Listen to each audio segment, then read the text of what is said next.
নমস্কার, আমি ভক্তিনগর শ্রদ্ধা ওয়েলফেয়ার সোসাইটির কর্ণধার পূজা মুক্তার বলছি। আপনারা সকলেই দেখতে পাচ্ছেন যে আমরা তিন মূর্তি বসে আছি। তিন মূর্তির মধ্যে এক মূর্তি তো খুবই অসুস্থ, সবাই জানেন। আমি কেবলই ব্যাঙ্গালোর থেকে এসলাম।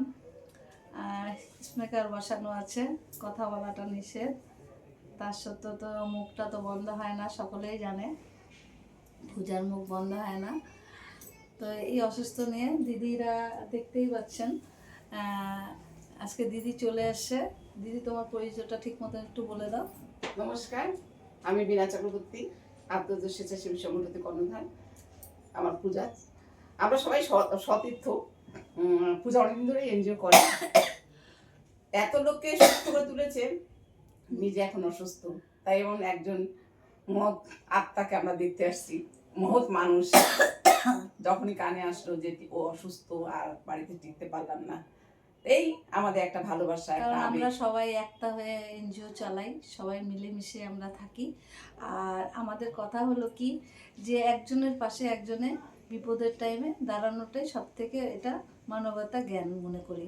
তো উনিরা তো ব্যাঙ্গালোরে যেতে পারে নাই, এখানে চলে আসলো। হ্যাঁ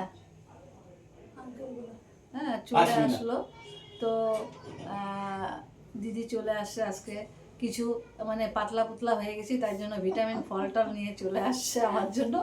হ্যাঁ, যে খায় তাড়াতাড়ি তাগদ হবো, হ্যাঁ সুস্থ করার জন্য চলে আসছে। সবাই আসছে, এমন না, সঙ্গীতা দিও আসছে, সঙ্গীতা দি রেঞ্জের আসছে সদস্যরা।